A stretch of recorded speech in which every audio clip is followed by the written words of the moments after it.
You're now watching Cần Thơ News of Cần Thơ Radio and Television Station. Here are today's headlines.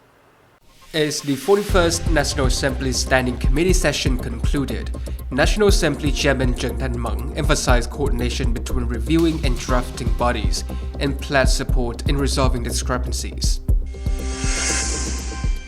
An online conference to implement the Prime Minister Directive No. 01, focusing on ensuring adequate electricity supply and addressing potential shortages.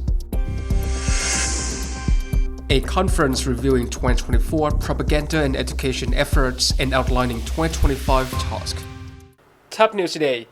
The 41st session of the National Assembly Standing Committee wrapped up on the morning of January 7, after 1 day and a half of working. NA Chairman Thanh urged agencies to heed recommendations, emphasize coordination between reviewing and drafting bodies, and efforts to assist in resolving discrepancies. The National Assembly Standing Committee formally approved resolutions concerning inter-parliamentary cooperation and the promotion of internal democracy. The chairman instructed relevant committees to draft legislation aimed at streamlining agency functions in alignment with the government's restructuring efforts. Additionally, the Standing Committee conducted a review of citizens' petitions and examined a supervision plan on environmental protection policies.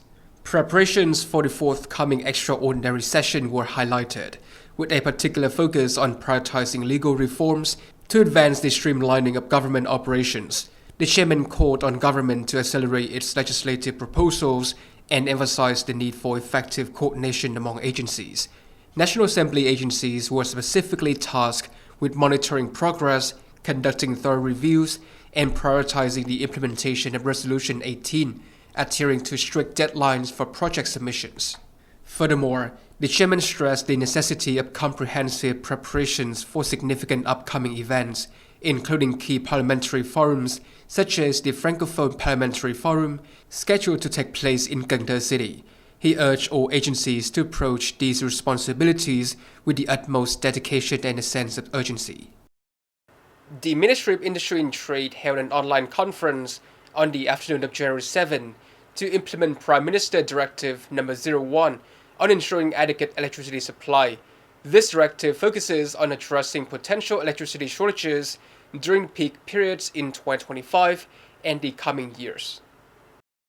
To ensure national energy security and support economic growth, the government has issued Directive No. 01, outlining 9 key tasks to prevent electricity shortages. This directive mandates that relevant ministries, agencies, and corporations, including Vietnam Electricity, oil and gas, coal, minerals, prioritize electricity supply within their respective mandates. Key actions include reviewing the 8 electricity plan and accelerating critical projects related to power generation, transmission, and energy conservation. Deputy Prime Minister Bùi Thanh Sơn will oversee the directive implementation, with regular inspections and prompt resolution of any emerging issues. The conference to review 2024 propaganda and education work and deploy 2025 tasks was co-chaired by Mr. Phạm Văn Hiễu, Standing Vice Secretary of the City Party Committee and Chairman of the City People's Council, and Mr. Nguyễn Ngọc Tâm, Standing Committee Member and Head of the City Party Committee's Propaganda Department. The Cần Thơ City Propaganda and Education Department effectively executed its mandate in 2024, aligning with the Central Committee's directives and the City Party Committee's political objectives. The department advised on party building, organized impactful propaganda campaigns, promoted Ho Chi Minh's thought, strengthened ideological defense, and effectively implemented programs in political theory, culture, and media, all contributing to the city's development. Mr. Phạm Văn Hiễu called on the City Propaganda and Education Department to enhance its advisory role with innovative approaches to party building and propaganda. Priorities include organizing party congresses, communicating resolutions and achievements, fostering cultural vibrancy, and strengthening the propaganda apparatus with quality personnel. The conference ended with a 2025 coordination program signing and recognition of outstanding achievements. Cần Thơ City Tax Department on January 7 held a conference to review 2024 budget collection performance and outline 2025 objectives. The Cần Thơ City tax sector achieved a significant milestone in 2024, surpassing the annual budget revenue target by 101.3% and exceeding 12,000 billion Vietnamese dong for the first time. This success was attributed to strong leadership, interdepartmental collaboration, and the dedicated efforts of tax officials and taxpayers. Recognizing this achievement, Mr. Dương Tấn Hiển, standing vice chairman of the People's Committee of Cần Thơ City, commended the sector and urged them to maintain this momentum in 2025, aiming to exceed the 12,082 billion Vietnamese dong target by at least 10%. The city tax department has proactively initiated key tasks to ensure a strong start to the new year and achieve its revenue goals. On January 8, Colonel Lục Đức Tiên, Deputy Commander of Naval Region 5, led a delegation of representatives from the southern provinces and cities on a visit to Hòn Chuối Island in Sông Đốc Town, Trần Văn Thời District, Cà Mau Province, to extend New Year greetings to the officers and soldiers stationed there. During the visit, a Tết gift-giving ceremony was held at Radar Station 615 Hòn Chuối. The delegation presented gifts to the officers and soldiers, expressing appreciation for their dedication to safeguarding the southwestern seas of the fatherland.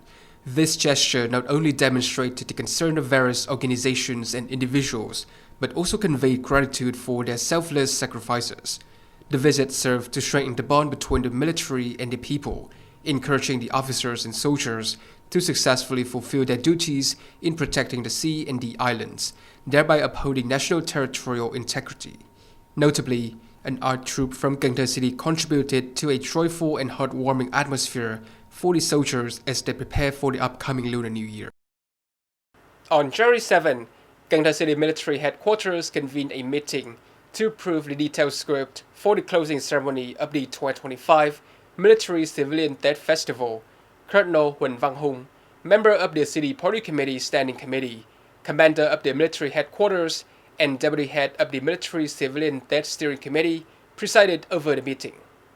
The 2025 Military Civilian Tết Closing Art Program, scheduled for January 17 at 7 p.m. at Bình Thủy District Square, will be a 95 to 100-minute live broadcast on Cần Thơ City radio and television station.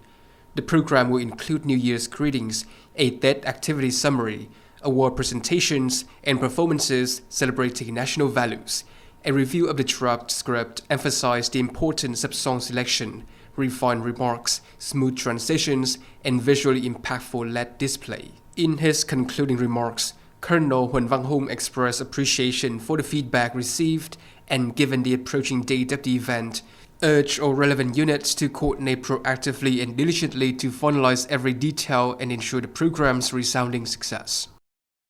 To inform tourists planning for the upcoming Lunar New Year, Cần Thơ City Tourist Department Center surveys several tourist destinations in Cà Mau District. The delegation comprises leaders from the Departments of Culture, Sports and Tourism, along with representatives from travel agencies within the cities. In Trung Thành Commune, the delegation visited Kỳ Thảo Durian Garden, where they sample apples currently being harvested from a 2,000 square meter orchard while awaiting the durian season. They then toured Thiên Minh High-Tech Agricultural Cooperative, Thiên Minh Farm, observing their greenhouse melon growing model. This farm supplies Vietgap standard melons to the market and is pursuing local OCOP product recognition. Finally, the delegation visited the Sông Hậu Farm Ecological Area in Thời Commune, a 14-hectare site offering diverse attractions like flower gardens, vineyards, catchboot groves, and Tết miniatures. Visitors can enjoy these attractions and savor local produce amidst the farm's peaceful green surroundings.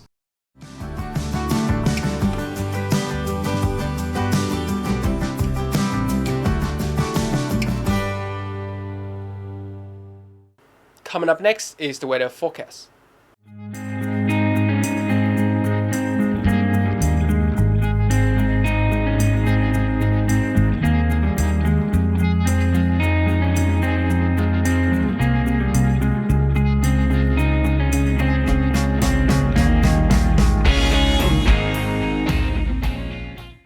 Thank you so much for watching, and I'll see you next time.